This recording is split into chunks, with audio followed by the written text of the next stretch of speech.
Ok, então vamos começar. Pessoal, para quem eu não falei, muito bom dia! Vocês devem se lembrar que na semana passada eu comentei com vocês a respeito de diagrama de fases. Tivemos a teoria a respeito de mudanças de estado e fizemos exercícios. Muito bem, aquele foi o capítulo 4, encerramos o 4, e hoje eu já vou começar outro assunto, capítulo 5 do seu livro. Se você quiser localizar, o título é Transmissão de Calor, ok? Você pode acompanhar no livro ou deixa aí aberto seu caderno e vai fazendo as anotações, tá? A qualquer momento, você pode me interromper e perguntar. Esse assunto, gente, não é novidade para você. Você já estudou isso daí o ano passado, né? Nós vamos apenas recordar, tá bom? O que é a transmissão de calor? Bom, vamos lembrar? Calor é energia térmica em trânsito. Gente, olha que frase simplesinha, falamos isso um monte de vezes, discutimos esse assunto. Trânsito. Pensa nessa palavra, trânsito. Trânsito quer dizer movimento. É aquela energia que já saiu de um corpo quente, mas ainda não chegou no corpo frio, está no meio do caminho, está entre eles. Agora, como é que esse calor atravessa este espaço que existe entre os corpos? Depende. Depende do tipo de substância, depende do que existe entre os corpos. Existem 3 formas de transmissão de calor. Vocês devem se lembrar, né? Está aqui na tela, para quem quiser acompanhar. Condução, convecção e irradiação. Então, vamos fazer um resuminho rápido de cada um. Depois eu falo detalhadamente de cada uma delas. A condução é um processo de transmissão de calor que acontece em meios materiais sólidos. Então, é assim, ó. Aqui tem um corpo quente, aqui tem um corpo frio. Vamos supor que entre eles existe um sólido. Como é que o calor sai do corpo quente e chega no frio através do sólido? Por condução. Ok? Já eu explico direitinho o que é condução. Segunda maneira, convecção.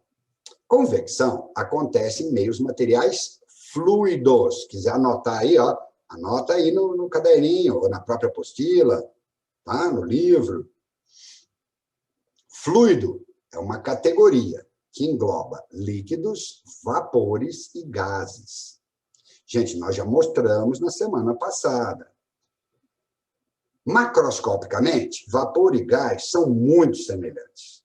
Mas microscopicamente têm comportamentos diferentes e eu mostrei para vocês que são estados físicos diferentes. Muito bem. Qualquer líquido, qualquer vapor, qualquer gás é chamado de fluido. Então, eu tenho aqui um corpo quente, aqui um corpo frio. Se entre eles existe um líquido, um vapor ou um gás, o calor vai fluir por convecção. E, por fim, se entre o corpo quente e o corpo frio existe vácuo, vamos lembrar, anota aí se você quiser, o que é o vácuo? Como é que eu defino o vácuo? Ausência de matéria. Então, se não tem nenhum sólido, nenhum líquido, nenhum vapor, nenhum gás entre os 2 corpos, a maneira pela qual o calor vai ser transmitido é por radiação ou irradiação. Pelo amor de Deus, não confunda essa palavra radiação com a radiação nuclear, não. Isso aqui é radiação térmica, é onda. A radiação nuclear, depois a gente discute numa outra aula, tá? Existem 3 modelos, 3 maneiras da radiação nuclear, partículas alfa, beta e gama. Depois a gente discute, tá? Muito bem. Então, vamos falar uma por uma. Condução sólido, convecção fluido, radiação, vácuo. Atenção, atenção. Radiação não ocorre só no vácuo, não. Ocorre principalmente no vácuo, porque não é possível condução e convecção no vácuo. Ok? Mas radiação também pode ocorrer em meios materiais, desde que o meio material seja transparente. Daqui a pouco eu Explico melhor. Muito bem, então vamos começar por condução. Como eu acabei de explicar, como eu acabei de falar, a condução acontece em meios materiais sólidos. Vamos lembrar, o sólido é o estado físico da matéria que possui a maior densidade. Densidade quer dizer as moléculas mais juntas uma da outra. Correto? Elas ficam mais juntinhas uma da outra, bem próximas uma da outra, com fortes ligações químicas. Então, se eu fornecer calor a um sólido, neste meu exemplo, eu estou usando o sólido que mais conduz calor, que são os metais. Os metais são ótimos condutores de calor. Se eu, então, adicionar calor a uma extremidade desse metal, pensa bem, ó, nessa extremidade eu vou esquentar. As moléculas que recebem esse calor aumentam a vibração e trombam com a molécula seguinte, que aumenta a energia, aumenta a vibração e tromba na seguinte, que aumenta a vibração e tromba na seguinte, e assim sucessivamente. Na verdade, se você quiser anotar aí no seu livro ou no seu caderno, anote assim, ó, condução ocorre através de choques sucessivos entre as moléculas. Condução ocorre através de choques sucessivos entre as moléculas. Como a densidade é muito grande, isso é favorecido. Uma molécula transfere energia para outra rapidamente. Então, é o que está sendo mostrado nessa figurinha. Aqui você tem as moléculas mais agitadas e elas vão transmitindo energia para outra extremidade. Correto? Então, se o meio material é sólido, ocorrem colisões sucessivas. E o estudo da condução térmica é importantíssimo. Por quê? Porque, às vezes, eu quero obter um recipiente, um objeto qualquer, cujo interior esteja muito quente ou muito frio. E eu não quero que o calor que está dentro saia ou o calor que está fora entre. Eu quero colocar paredes sólidas impedindo a transmissão de calor, isolando o ambiente. Então, para estudar a condução, nós podemos fazer de forma matemática. Você deve se lembrar do ano passado. Então, por favor, dê uma olhadinha nesse próximo slide. Isso daqui é uma parede sólida. Eu vou dar um exemplo prático, fica mais fácil raciocinar. Poderia ser uma das paredes de um forno, ou poderia ser uma das paredes de uma geladeira. No caso de um forno, eu não quero que o calor de dentro saia, eu quero que o calor fique lá dentro. Quanto mais o calor ficar lá dentro, melhor para o forno, porque vai ser usado para assar alguma coisa, queimar alguma coisa. E na geladeira é o contrário. Eu não quero que o calor entre dentro dela, eu quero que ela fique o mais fria possível. Então, essa parede separa dois ambientes diferentes, onde θ1, dá uma olhadinha aqui, eu estou apontando, vamos entender cada letrinha dessa figura. θ1 é a temperatura do lado esquerdo da parede.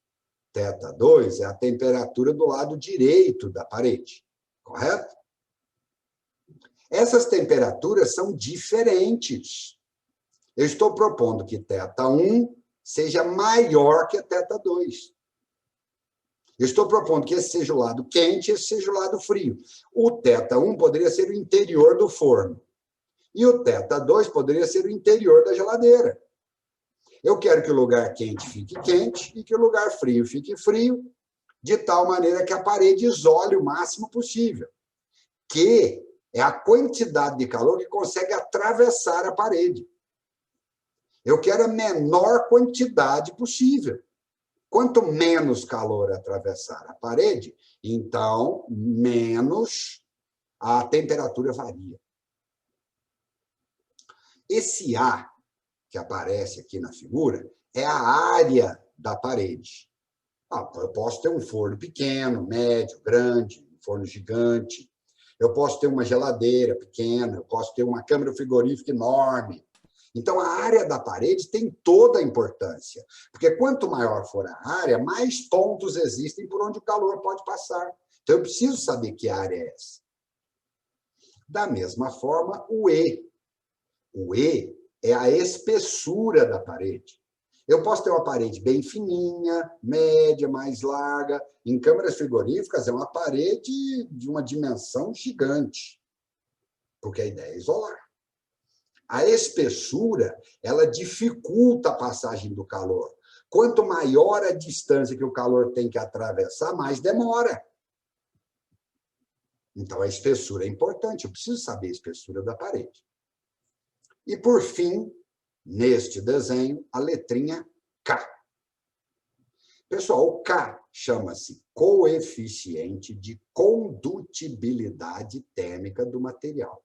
Esse K é uma constante, gente. Constante. Certo? Depende do tipo de material que você usa nessa parede. Gente, eu posso fazer uma parede dessa de metal. Eu posso fazer uma parede dessa de tijolos. Eu posso fazer uma parede dessa de concreto. Eu posso fazer uma parede dessas, sei lá, um sanduíche de vários tipos diferentes de materiais. E aí, para cada tipo de material que eu uso, o calor vai atravessar de uma certa maneira, com uma certa quantidade. Então, o tipo de material é importante. O K é uma constante, é um número que indica o tipo de material usado na parede. Então, vamos lá. Todo mundo acompanhou direitinho o significado de cada letrinha? Q, quantidade de calor, os tetas são as temperaturas de um lado e do outro, A é a área, E é a espessura e K é o tipo da parede, do material usado. Se não tem pergunta, eu vou continuando. Essa letrinha que está aqui no texto, que está aqui na fórmula, é a letrinha Φ do alfabeto grego. Φ significa fluxo. Fluxo de calor. Certinho? Fluxo de calor. Ok. Chama-se fluxo de calor a quantidade de calor que atravessa a parede num certo intervalo de tempo. Gente, não faz confusão com as letrinhas.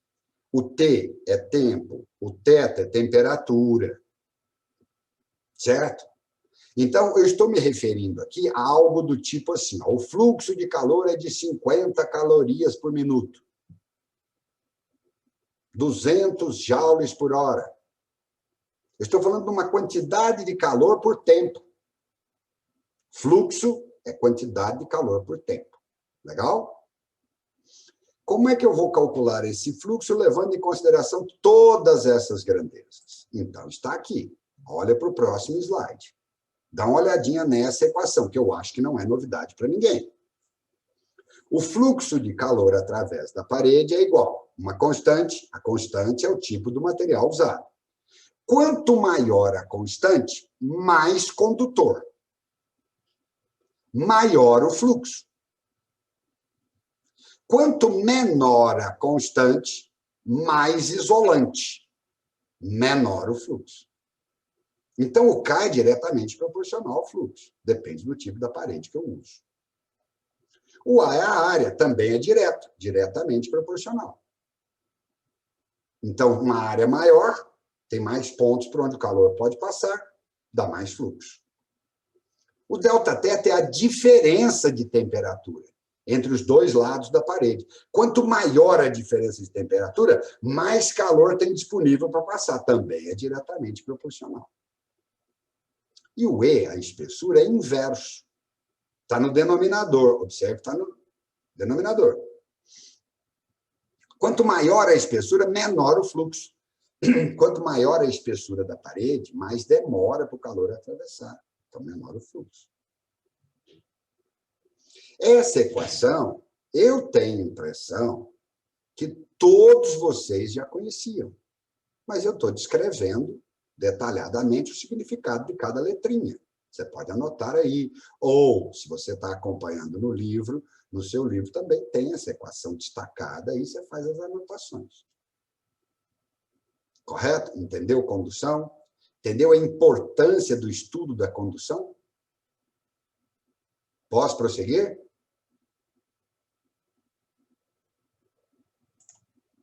Tá bom, ninguém respondeu, vou admitir que sim. Vamos falar de convecção, então. Vamos lá. Eu disse que convecção acontece em líquidos, vapores e gases. Correto? Então, vamos começar com o líquido. Isso daqui é um recipiente contendo uma certa quantidade de água que eu coloquei sobre a chama de um fogão. A parte de baixo do líquido é a primeira que recebe calor. Aumenta a temperatura e dilata. Fica menos denso, mais leve e sobe. Essas setinhas vermelhas que você está vendo aqui no desenho é o líquido quente subindo. Por outro lado, o líquido frio que está em cima é mais denso, desce. As setinhas azuis é líquido frio descendo. Começa a acontecer, então, um ciclo. Fluido quente subindo, fluido frio descendo. Isso é chamado de correntes de convecção. Você já deve ter visto. Quando você coloca água para ferver dentro de um recipiente, você não vê umas bolinhas subindo assim, não? Na verdade, aquelas bolhas são bolhas de ar aprisionadas no líquido que você não vê antes porque elas são muito pequenininhas. Mas quando expostas ao calor, ela esquenta e dilata. E quando ela dilata, ela fica de um tamanho que você enxerga. E essa bolinha sobe. Por quê? Porque ela é ar. Ar é fluido. Fluido quente sobe. É isso que você tem que memorizar. A convecção nada mais é do que fluido quente subindo, fluido frio descendo. Quente subindo, frio descendo. Isso é natural. Isso acontece num balão de gás também. Eu esquento o gás, aí o gás quente sobe, o gás frio desce, corrente de convecção de novo. Fluido serve para líquido, vapor, gás, não tem problema. E essa convecção é a causa principal na nossa atmosfera dos movimentos de massa de líquido e gás. Pessoal, vamos dar uma olhada numa situação que acontece muito frequentemente, o tempo todo, não só onde nós vamos mostrar aqui, mas em qualquer lugar do planeta. Tente imaginar uma região litorânea, uma praia, durante o dia, num horário bastante quente, 2 horas da tarde. Nós já discutimos que a areia tem um calor específico menor, portanto, ela esquenta mais depressa. E a água esquenta mais devagar. Apesar da areia e da água receberem quantidades de calor iguais do sol, a areia fica mais quente. Você tem essa experiência. Você pisa na areia, está quente pra caramba. Na água não está tão quente assim, porque a água demora mais para esquentar. Então, o ar atmosférico, eu estou falando do ar. O ar atmosférico próximo da areia fica muito quente, dilata, menos denso e sobe. O ar frio próximo da água vem ocupar essa posição. Se você estiver de pé na praia, em uma praia, num horário bastante quente, você vai sentir ventando do mar para a terra. É chamado de brisa marítima. Pessoal, isso já foi cobrado, não é nem exatamente do jeito que eu estou falando aqui para você. Se eu fizesse o mesmo raciocínio à noite, num horário bastante frio, 2 horas da manhã, assim como a areia esquenta mais depressa, ela esfria mais depressa. Calor específico menor significa esquentar mais depressa ou esfriar mais depressa. Então, num horário bastante frio, a areia está mais fria que a água. A água demora mais para perder o calor que foi absorvido durante o dia. O ar próximo da água fica mais quente, dilata, fica menos denso e sobe. O ar frio próximo da areia vem ocupar esse lugar. Simples assim. É o mesmo raciocínio anterior, só que em sentido contrário. Se você estiver de pé em uma praia, num horário bem frio, você vai sentir ventando da terra para o mar. É a brisa terrestre.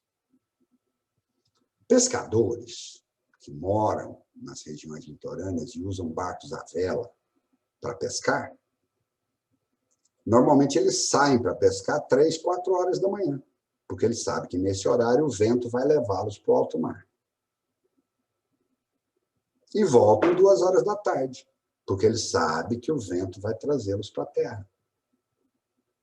Os caras vivem num ambiente onde eles observaram o comportamento do ambiente e aproveitaram esse comportamento em benefício próprio. Correto? Então, os movimentos de massa de ar na atmosfera são causados por convecção. Um lugar quente e um lugar frio. Você está parado, isso acontece na cidade também, acontece em qualquer lugar, não tem que ser só na região litorânea, não. Se você está parado num lugar e está ventando da sua direita para a sua esquerda, certamente ali, ó, em algum lugar ali, uma região, algumas centenas ou milhares de metros de distância de você, você tem uma região mais fria. Mas por que lá ficou mais fria aqui mais quente? Porque lá pode estar cheio de nuvem. Se está cheio de nuvem, fica mais frio. Se está com sol escancarado, fica mais quente. Aí o ar quente sobe aqui onde você está e o ar frio daquela região vem ocupar o lugar. Está ventando de lá para cá. Então, esse vento que você sempre percebe, num determinado sentido, né, é provocado por corrente de convecção. E não esqueça que a convecção é sempre com fluido quente ascendente, fluido frio descendente. Um último comentário, para não, se quiser, anote isso aí também, isso é importante. As fontes quentes, elas são mais eficientes quando colocadas na parte de baixo. E as fontes frias são mais eficientes quando colocadas na parte de cima. As duas coisas são pela mesma razão. O ar quente ou o fluido quente sobe. Então, vou te dar um exemplo. Ar-condicionado, normalmente é instalado próximo ao teto. Por quê? Porque o ar quente vai subir, o ar-condicionado vai sugar esse ar quente, resfriá-lo e devolvê-lo frio. Esse ar frio mais denso desce. Ah, mas eu não posso colocar o ar-condicionado embaixo. Não, pode, só que ele é menos eficiente. Ele vai ter que trabalhar mais para resfriar o ambiente. Por quê? Porque vai ficar um monte de ar quente lá em cima que não vai ser retirado da sala, do ambiente. Estão entendendo como funciona? Fontes quentes devem ser colocados na parte de baixo. Fontes frias na parte de cima para ser mais eficiente. Quero saber se está tudo ok. Convecção, então, ó, já falei condução, já falei convecção, tá? Beleza?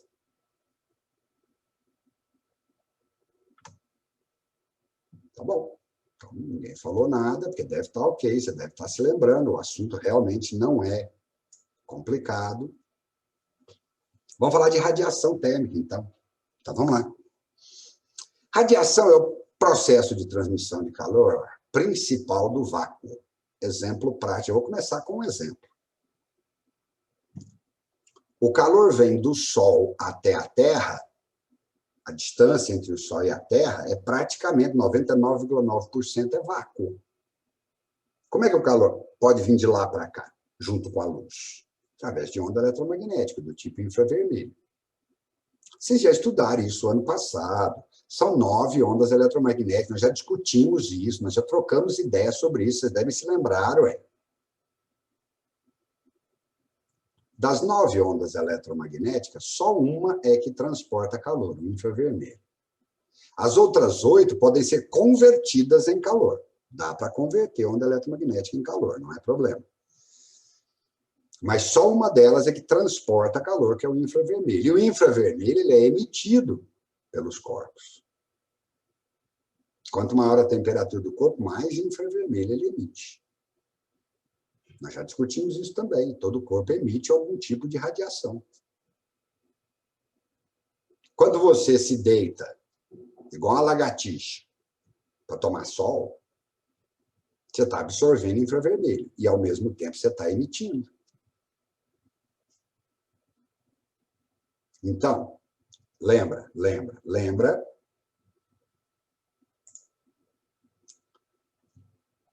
O infravermelho, ele não se propaga só no vácuo. Quando o infravermelho que vem do Sol encontra a atmosfera, ele consegue atravessar. Então, a nossa atmosfera, ar, é transparente ao infravermelho. Então, ele passa. Mas o infravermelho não consegue atravessar uma parede de tijolos. Por quê? Porque a parede, para ele, não é transparente. Então, a parede da nossa casa impede a entrada do infravermelho. Tudo bem? Esse papo de radiação tá legal? Bom, para encerrar, então, o assunto, vamos ao último tópico. Vaso de Dewar. Vamos lá. Esse é um recipiente que foi criado no século XVII, se não me engano, com a função de preservar amostras biológicas a baixa temperatura. Depois, esse recipiente foi reconstruído e popularizado na forma de garrafas térmicas. Então, na minha figura, eu quero que você olhe para essa figurinha aqui.